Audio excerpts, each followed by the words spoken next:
Okie dokie, so here we go. This is my opinion on First Drop of Crimson and Eternal Kiss of Darkness, the two standalone novels that you need to read back to back between books 4 and 5 of the Night Huntress series. So here we go, kicking it off with Crimson.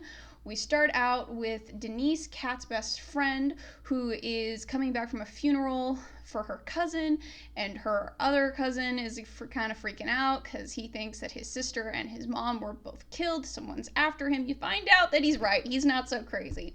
It's a demon. Demons are a thing now. So yeah, this demon tells Denise that because she tries macing him with silver nitrate and it doesn't work, but he realizes that she's got connections to the vampire world. So the demon's like, hey, if you find this guy that I'm looking for, who's an ancestor of yours, I will let you and your family off the hook, but you gotta find this guy for me. She ends up agreeing. He puts demon brands on her, and so now she's got to find someone to help her. So she calls up Spade because he's the only person she's got a still active number for after all of the events of book 4 of Night Huntress. So Spade comes, sees that she needs help, and agrees to help her out and find this guy, which is a bit like finding a needle in a haystack, but they know he's being protected by a vampire, so it's a place to start. So they start out by they're going to use a cover story that Denise is Spade's new property, basically a human he is biting slash banging. But during events, it ends up looking more like they're lovers, so they just change up their roles, that they're going to pretend to be lovers instead, because you find out that Spade has an attraction to Denise. Denise also has an attraction to him, but she's still getting over the death of her husband, and Spade's got his own hang-ups about being with a human. So anyway, they don't find this guy in Spade's group, so they go and talk to Ian. We get some Ian shenanigans, but Ian doesn't know where this guy is either.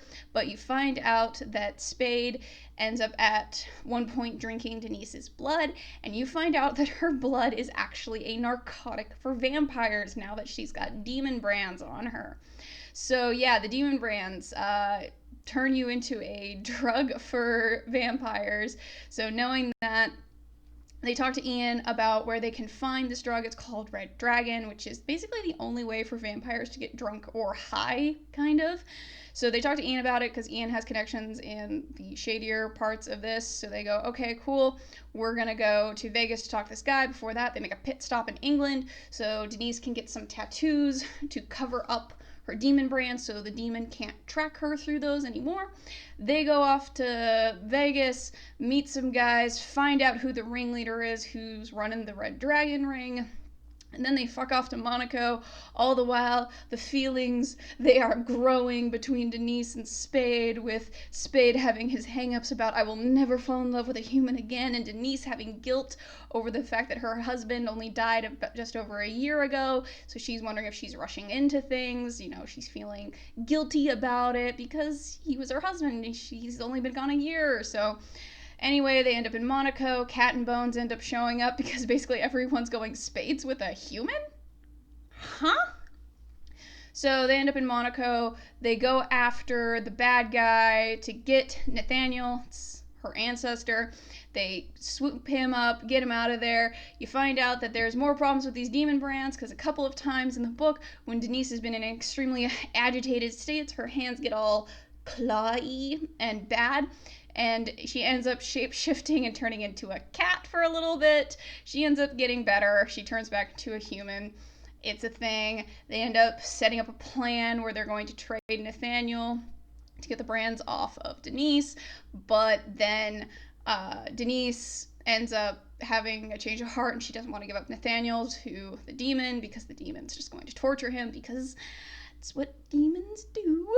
So they end up killing the guy who's running the Red Dragon ring because he knows about Denise, and obviously he'd just keep coming after her. They fight the demon, kill the demon, because you find out the only way to kill a demon is by using demon bone and stabbing them through their eyes. So they're really freaking hard to kill. The book ends with Denise having the brands permanently now, but she and Spade are okay with that because Spade's whole thing is that he was in love with a woman who was human and was hesitant about turning into a vampire, and she ended up being killed and he couldn't save her. So that's his whole hang up with the whole I don't want to be with a human thing. But now that Denise is even more immortal than vampire, he's cool with it, and they get there happily ever after. So for this one, I like it because I think it's a pretty good look at your second chance romances, but not where it's the same people getting together. It's where they've already lost a spouse and finding love again. It's pretty sweet. Spade is still your gallant, he's Baron Giles de Mortimer. So yeah, he's still great.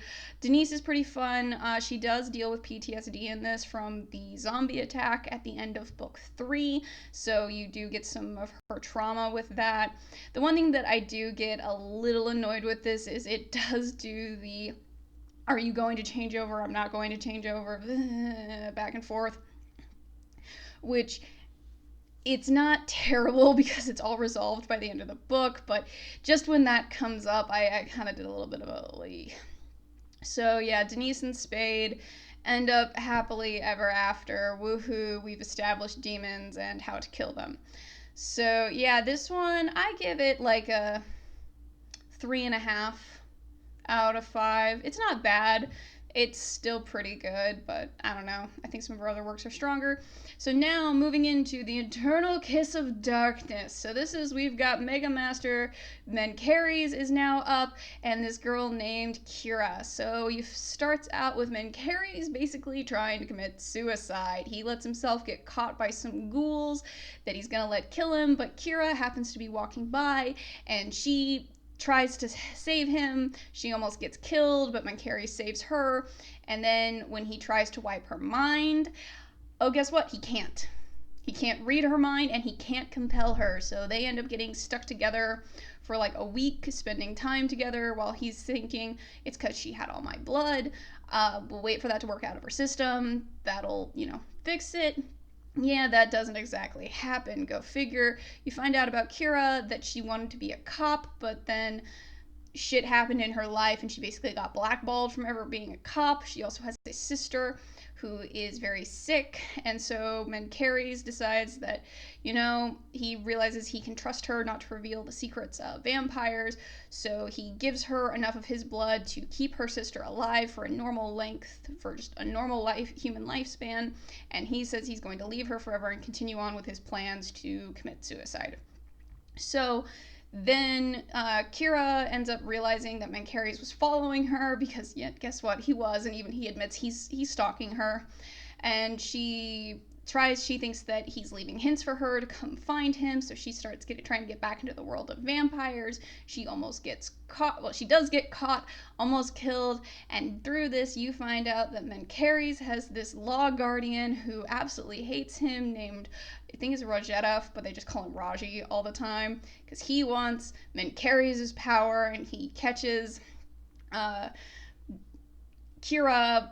There's vampire politics that orders her death. So Menkeres says, fine, I'll kill her, but I'm bringing her back. Because there's nothing in the rule book that says I can't kill her and then bring her back. So he does. She wakes up as a new vampire, dealing with this. Raji is still out there causing stirrings. He drops a video of Menkeres turning Kira. Basically, he's trying to frame Menkeres and set him up so he'll get executed, because Raji is trying to force Menkeres to give him his powers. So, yeah, also it has one of the best moments for never read the comments section. So they're working against trying to, stop Raji, get things sorted out, back and forth, trying to set up a plan to catch him, getting Veritas, who is a law guardian who pops up in book 4 very briefly, on their side. Vlad is also in this. He spends a good deal of time in this. And then, so they set up a plan where it involves Kira getting captured. She does. Menkeres has to pull off this crazy, powerful black magic spell where he talks to the god of the they call him the ferryman. He's kind of he's the ferryman. He's the farrier of souls, to find out where Kira is, because his his future vision is still on the fritz. He can only see darkness. I will talk about that in a minute. So the ferryman finds Kira for him and says, okay, she's here, go get her, and somebody's got to be in my boat by dawn. So Mencaries has a time limit before he has to either pay up his own soul or pay somebody else. They hoof it to where Kira is. They save her. Bones and Vlad have a little bit of sniping. It's fun. Mencaries ends up killing Raji and trading his life to the ferryman. So yay, all good. And you find out that Mencaries was just screwing up the metaphor in his vision, because you find out that Kira is ancient Celtic for darkness. And so guess what? Or not darkness, but dark. So that's what Mencaries was seeing in his visions, was her. Because his visions can sometimes be metaphorical. So yeah, that was the sidestep. So as far as this one goes, Kira's okay. I like her. She's your pretty typical stubborn cop character. Nothing amazing, nothing terrible. Honestly, I was a little bored with Mencaries, because I mean, this dude is like 4,000 years old, but he's just kind of stoic and a little bit dull. I don't know. I feel like this was an opportunity to really expand his character, and it's just nothing that different from what we'd seen before. Initially, on listening to this book the first time through, I thought this one was very skippable, because the only thing you find out in it is that Mencaries gets a new gal. But I will say this one does have a lot of setup for the Night Rebel series, so yeah, it's nothing that's absolutely critical for Night Rebel, but there is some foreshadowing stuff that comes back in that, and you're like, oh, that makes sense. So yeah, this one I also give it about a 3.5 out of 5. Still good. Nothing amazing, nothing terrible. As standalone novels, I think they're fine. So yeah, that's just my opinion. If you disagree with me, that's totally cool. And leave your comments down below if there's something you'd like to see me take a crack at in the future. Next up we have is The Duke's Perfect Wife. We are going back with those crazy Mackenzie brothers. Let's see how it goes. I am very excited. So I will talk to you guys in the next couple of days.